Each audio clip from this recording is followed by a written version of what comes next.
Northlight Gallery at Approaching the Limit. This show was put on by the ASU Photographers Association. It was juried by Rod Slemons. Thank you. I already forgot your name, Serena. I'm here with Serena. And Serena, what was it like to get into the show? It was really surprising, but really exciting. Yeah. So you didn't expect to get into the show? No, I didn't. Have you ever submitted work to go into a juried show before? No, I haven't. How did you find out about it? It was kind of weird. I didn't find out about it until later. It was kind of a surprise. Like I found out through some friends. Yeah. So tell me a little bit about your process, your photographic process. This is a photogravure, and it's one of my images etched onto a copper plate, and you ink the plate and then you run it through a press, and that makes the image. Okay. Tell me a little bit about the image and the context of the image, like how this photo was conceptualized, if I could say that word. Well, I was just experimenting with night photography at the time, and like different lights that were interacting with each other, like around this window, and I just had my friend like be my subject in her apartment. So, like most photographers, we torture our friends the most and our roommates and whatnot. Awesome. Well, thank you for the interview and congratulations. Thank you.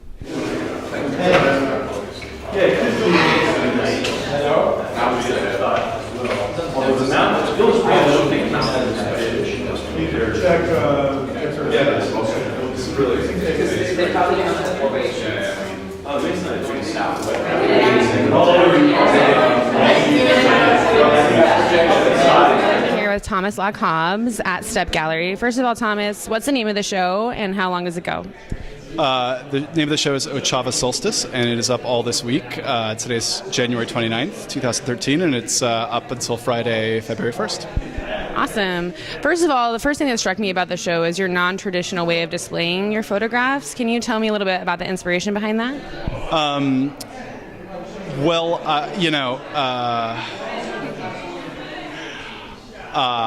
Frames are very expensive. That's basically what it comes down to. I wanted it to look nice, and it's a lot of photos. It's 49 photos, and I will say though that these are contact prints from a large format negative, and so they have this really fine detail and sharpness in them, and I really wanted viewers to be able to appreciate that as well. I mean, something that I as a viewer appreciate when I go to look at photography in art spaces, and the fact that there's no barrier between the viewer and the print for me is important. It allows people to really look at all the details in the prints and appreciate it hopefully better.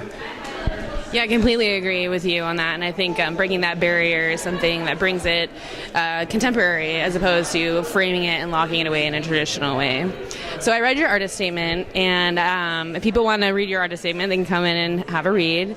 But tell me just a little bit about your time in Argentina and inspiration for these photographs. Sure. Well, I lived there for 4 years, from 2008 to 2011. I was working as a freelance photographer and studying art.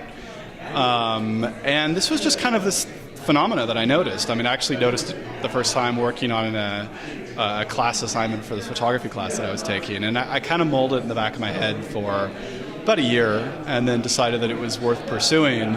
And I didn't actually know how many I'd find at first. I started, I had like 3 or 4 that I'd seen. And I mean, I knew that I wanted to photograph it when the shadow is exactly in the middle. So, it's all these buildings which cast this triangular shadow, and I'm photographing it, at the moment when it's right in, the center.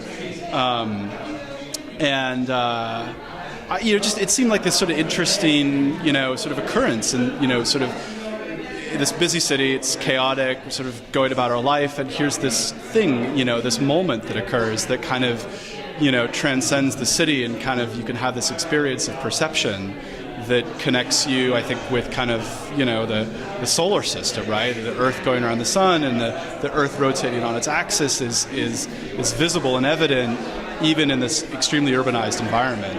I thought that was very interesting and worth documenting. Definitely worth documenting, and it's beautiful. Congratulations. Thank you. You can kind of like there's a crowd that they look really hungry. All right, well, we're gonna go and it's good seeing you, and let me know when you're up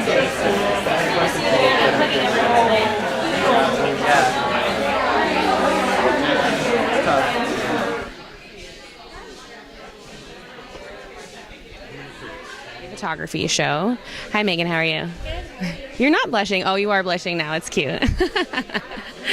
First of all, talking about your photographs, tell me a little bit about your choice to work with black and white. Well, this was learning view camera. So color film is just a little bit more expensive, and I just wanted to stay a little traditional with this one. And I've just worked in black and white for like 7 years. Yeah. And also tell me a little bit about your subject matter and how you go about choosing your subject matter. Good question. This whole series took place when I had a concussion, and I was having a really hard time remembering anything. So, and I was also in view camera, so I had projects to turn in. I used the view camera to just remember. I double exposed most of my negatives, and I knew that was going to be a problem, so I just made it part of my concept as hoping something would form, or I would get some answers or something back from it. Yeah. I think that shows with your prints, and I think they're really successful. Good job. Are you happy to have your BFA show over? Yes, so happy. Quite the relief. Awesome. Thank you. Hi guys, Amy here with David Rodriguez at the BFA photography show at Gallery 100.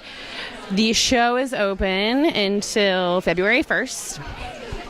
So David, tell me a little bit about the subject matter of your prints. Well, the subject matter is of my family. I've shot them for like at least 2 years now, and I've just been working on it. My family's even here right now if you want to meet them too. So Yeah, definitely. Yeah.